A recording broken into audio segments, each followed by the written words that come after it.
Good morning students, welcome back in your science online class. Today we will start our unit number 6, that is the force, work and energy. अब क्या क्या होते हैं? Force मतलब होता है किसी चीज़ पे फोर्स लगाना यानी बल लगाना. ओके. वर्क मतलब कोई काम करना और एनर्जी का मतलब ताकत. अब हम इन तीनों के बारे में वन बाय वन पढ़ेंगे. Okay. So first of all we will start with force. So what is force? Force is a pull और push that makes an object move. अब जैसे ये हमारे पास बुक है. ओके. अगर हम इसको खींचेंगे नहीं और अगर हम इसको धक्का नहीं देंगे तब तक ये हमारी बुक जो है हिलेगी नहीं. दैट मीन्स हमें क्या करना है? फोर्स लगाना है. अब जैसे कोई टेबल है, अगर हमें टेबल को हिलाना है तो या तो हमें उस टेबल को अपनी तरफ खींचना पड़ेगा या उस टेबल को हमें क्या करना पड़ेगा? धक्का मारना पड़ेगा.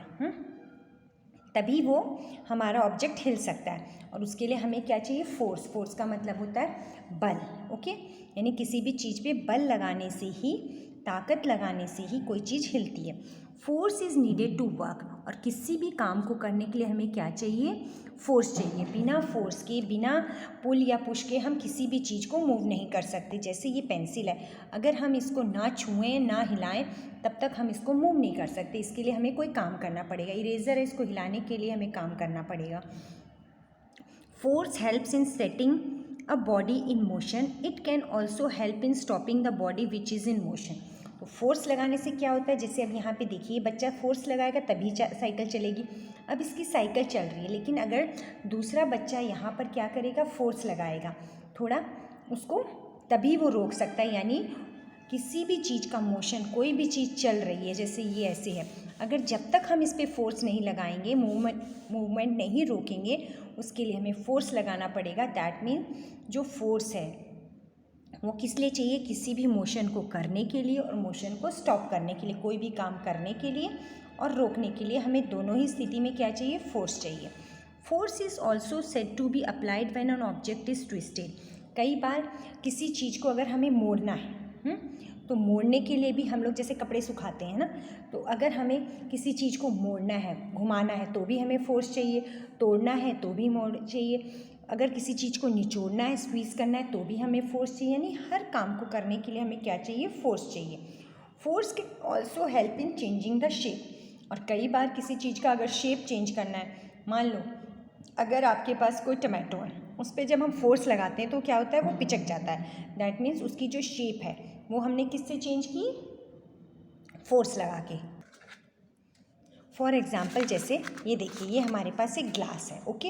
ये सिंपल ग्लास है. अब हमने कहा कि फोर्स करने से हम उसकी चेंज भी कर सकते हैं शेप. तो अगर हमने इसको ऐसे लेके इसको अगर हमने फोर्स लगा दी तो देखिए क्या हो गया? पिचक गया. यानी दैट मीन्स हमने इसकी क्या कर दी?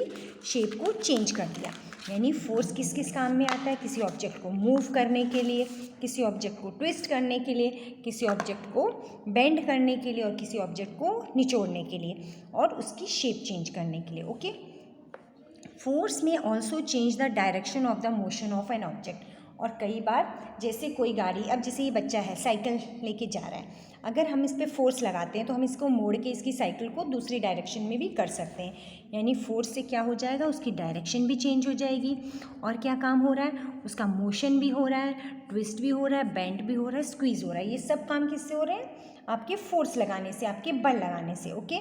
अब है there are various types of forces. अब बहुत तरह के फोर्सेज होते हैं, हम वन बाय वन सबके बारे में पढ़ेंगे. These forces can be classified into, पहला हमारा फ्रिक्शनल, अभी समझाएंगे one by one. Balance force, gravitational force, magnetic force and electrostatic force.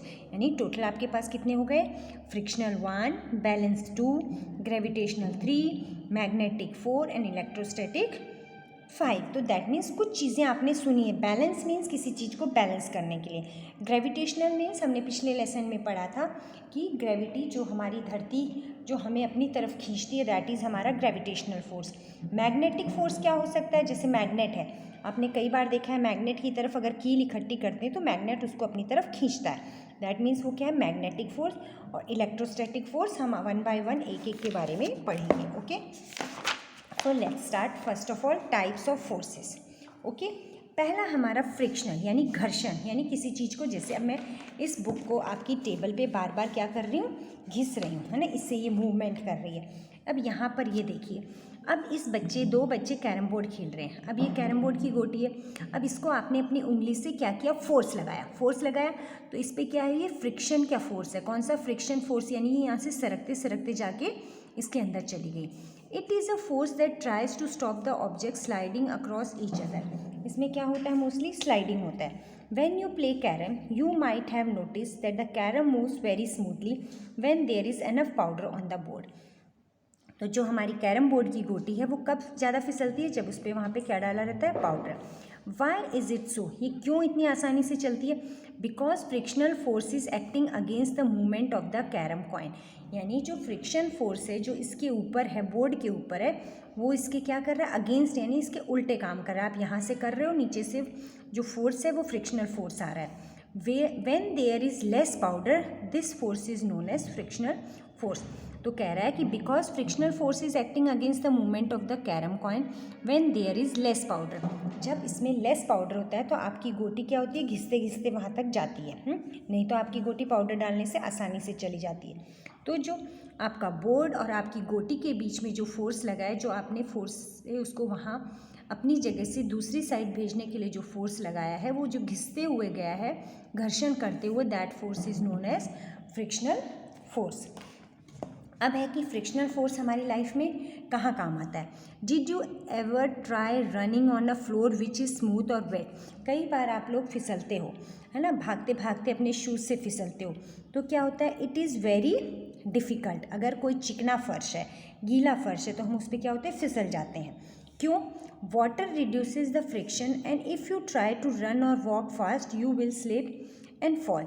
तो जो पानी है ना, वो पानी क्या करता है, जो फ्रिक्शन है उसको क्या कर देता है, कम कर देता है। वाटर रिड्यूसेस द फ्रिक्शन, जो आपका घिसने का जो है उसको कम कर देता है, और उससे क्या होता है, if you try to run और वॉक फास्ट, आप लोग क्या होंगे, आसानी से गिर जाएंगे। The sole of a new shoes is not smooth but rough. नया जूता हम लेते हैं तो उसका जो शू का जो सोल होता है वो स्मूथ नहीं होता बल्कि रफ़ होता है। This roughness increases the grip. इसीलिए हम नए शूज़ से चलते हैं तो क्या होता है, हम आसानी से चल पाते हैं। और जब हमारा जूता जो पुराना हो जाता है वो घिस जाता है तो उसका क्या होता है, उसमें रिड्यूस, जब फ्रिक्शन कम हो जाता है और आपस में घर्षण ज़्यादा होता है, यानी उससे क्या होता है, हम आसानी से फिसल जाते हैं। तो आज हम खाली फ्रिक्शनल फोर्स के बारे में पढ़ेंगे। बाकी जो नेक्स्ट और फोर्सेस हैं, जो बैलेंस फोर्स है, ग्रेविटेशनल फोर्स, मैग्नेटिक फोर्स है, वो हम लोग नेक्स्ट क्लास में पढ़ेंगे। Okay, thank you.